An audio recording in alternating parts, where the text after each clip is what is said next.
I wandered around the halls of the Great Consulate watching the ambassadors and officers mingle and mince their way through the political landscape. Yet another group of new life had appeared in the galaxy, and realized that working with the Confederacy was a better option than going it alone. Warmongering warrior races, greedy conglomerates, former pirate kings, and worldless religious nomads were everywhere, with human explorers finding more and more life to add to our empty universe. All kinds were here. Insectoid hives, apes, beastkins, serpents, so many were here, and one could easily find their closest facsimile on the human homeworld. I wandered about and marveled, breathing in the glorious stench of politics. And then I spotted them. 3 of the new delegates were huddled near a maintenance door, grumbling about each other.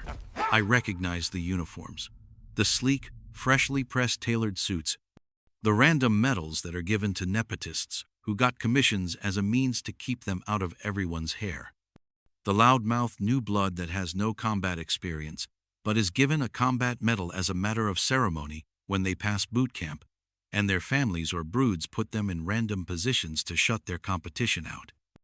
A very stupid, irritating practice, one that is illegal within the Confederacy, for very good reason too. I casually approached, close enough to eavesdrop on them, and pretended to admire a particular painting on the wall. The conversation, if you could call it that, was exactly as I expected. Plotting to turn their military might against the weakest member of the Confederacy using an ancient rite. The newcomers always do this. The 3 idiots in question were secondary advisors to their respective nations. The delegate from the Skatandi, a race of worm-like creatures, an advisor of the warrior-like 4-armed ape creatures known as the Abakani, and a particularly sneaky-looking fellow from the bird-like people of the Avanako. How do we provoke them? The right of conquest must be invoked with a provocation, the Abakani said. They are the weakest of all. It should be easy to conquer them. Perhaps a show of force. The Skatandi delegate growled through his million-toothed mouth. We can challenge them to the ancient rite. We can take their measly worlds one by one with no issues. The Avanako rasped through his beak. What is the ancient rite? I have not heard of it, the Skatandi asked. An ancient rite of conquest that allows any empire to directly challenge another for control of a specific star system, a single battle, on their home territory. If we win, we claim their world. Am I the only one among us that actually bothered to read any of the documentation? The Avanako squawked angrily. It is then settled. But what do we do? I say we strike an outer colony, probe their defenses. If we win, we challenge the home world, the Skatandi growled. It was here I could no longer hold myself together and burst out laughing as I approached the trio of morons. They all looked at me sheepishly. Oh, I love the new blood. On one hand, listening to stupid people attempting to explain how the universe works is hilariously funny. On the other hand, I truly question my faith in civilization when stupid people talk. How dare you? The Abakani barked. Oh yes indeed, how dare I call the nepotistic shut-the-hell-up poster boys of soon-to-be-dead empires stupid?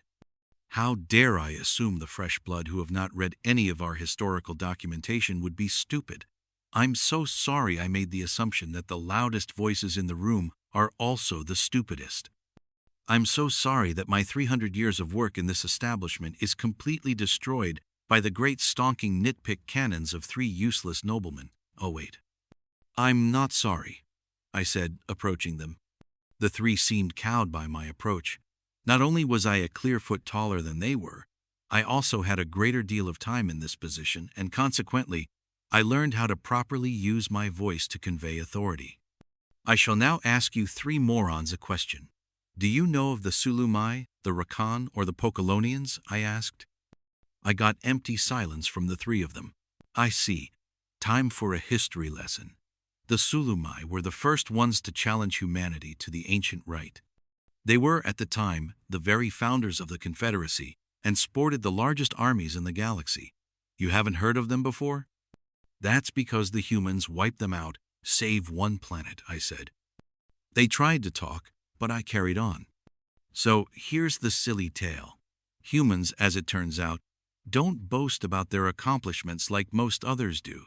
They keep secrets, such as the size of their military.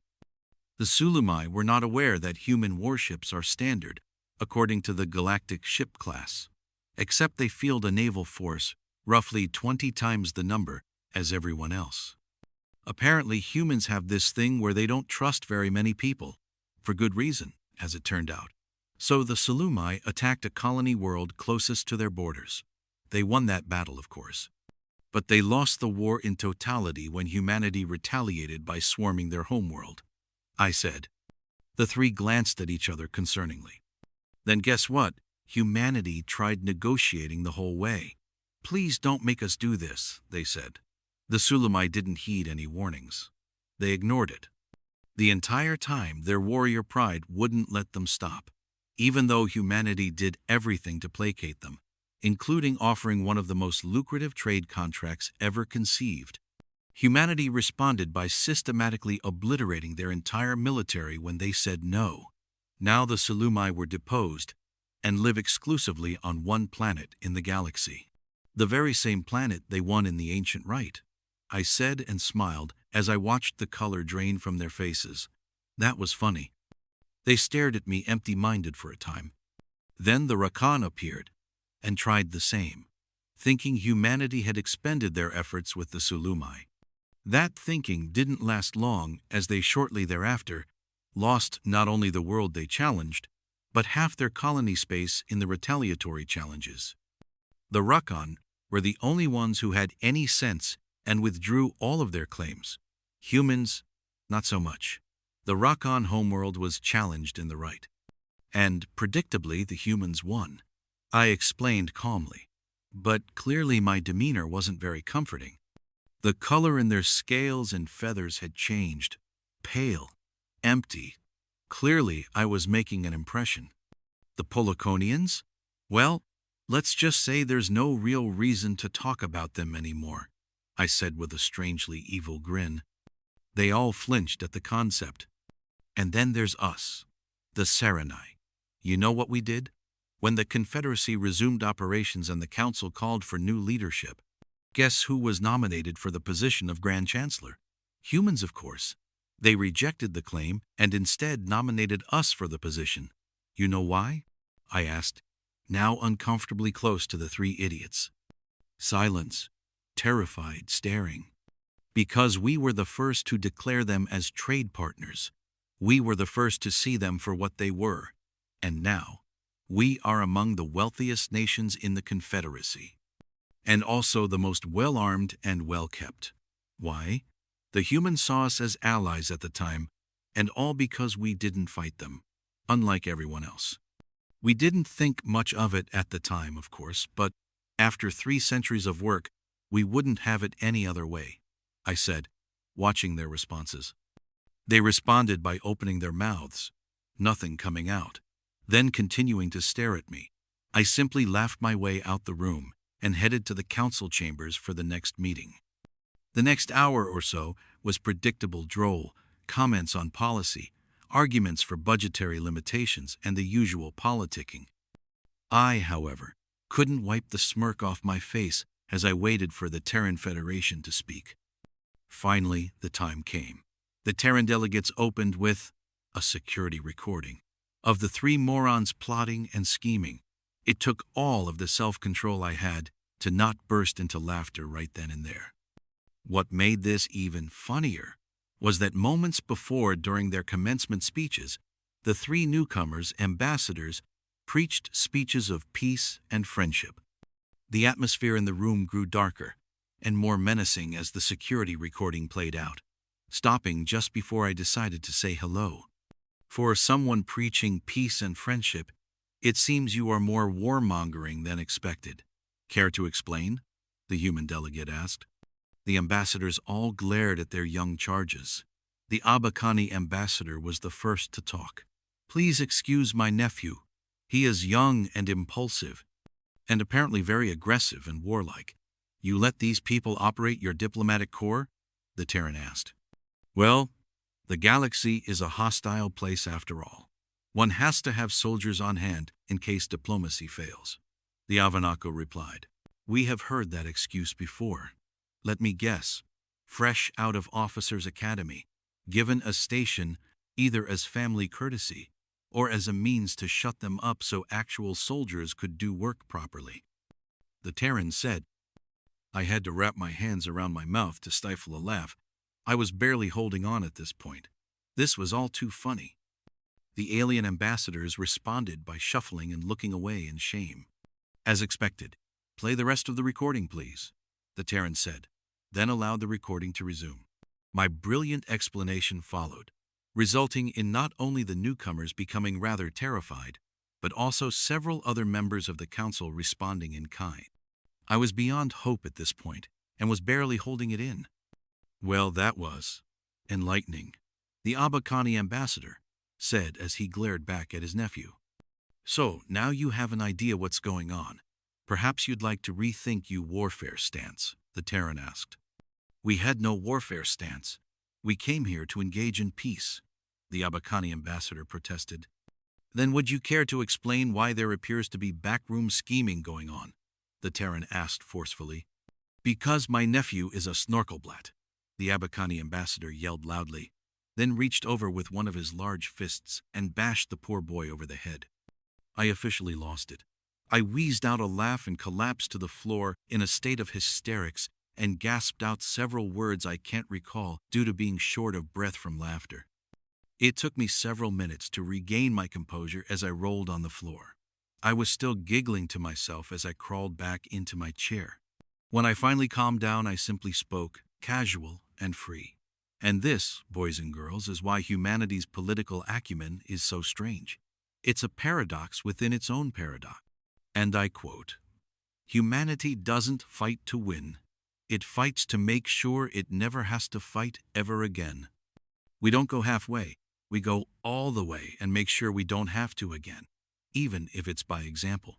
God, I remember that man, Great Admiral Joseph. May he rest in peace," I said. The Terrans and half the assembly dipped their heads in a moment of silence. It's brilliant as well. An incredible way of thinking, contradictory though it may seem. When presented with a challenge of any kind, respond with overwhelming force in order to make sure that the next challenger doesn't try the same thing. Make an example of previous conquests and hang their corpses on the wall for all to see. A subtle nod that simply says, they found out. You will too. Amazing strategy, really.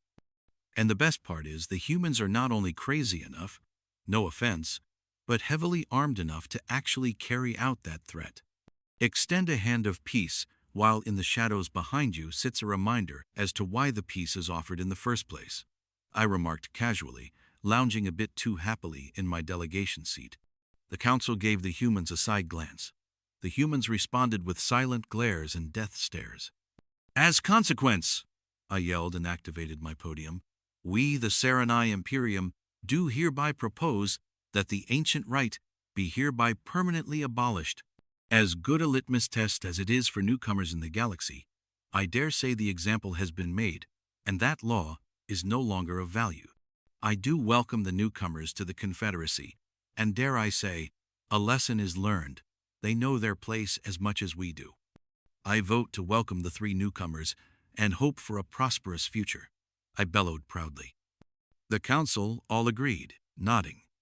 The humans, although still in attack mode, couldn't help but offer a small grin. I hereby propose a vote to the council. Proposition 4418 and Proposition 4419, inclusion of the Skatandi, the Abakani, and the Avanako, to be formally entered into the Confederacy forthwith, provided they complete orientation as needed, and the permanent abolition of the ancient right of domination, because, frankly, I think I know why the humans keep it around, but it has outlived its usefulness. All in favor say "Aye," I yelled, raising my hand. The humans were the first to raise their hand for the votes. The council then raised theirs in turn. Motion is carried unanimously. Welcome to the fold, new friends, the Chamberlain yelled, banging his gavel. And now to formal business, dear Terrans. Are you aware that Abakani are currently facing a crisis with a food shortage?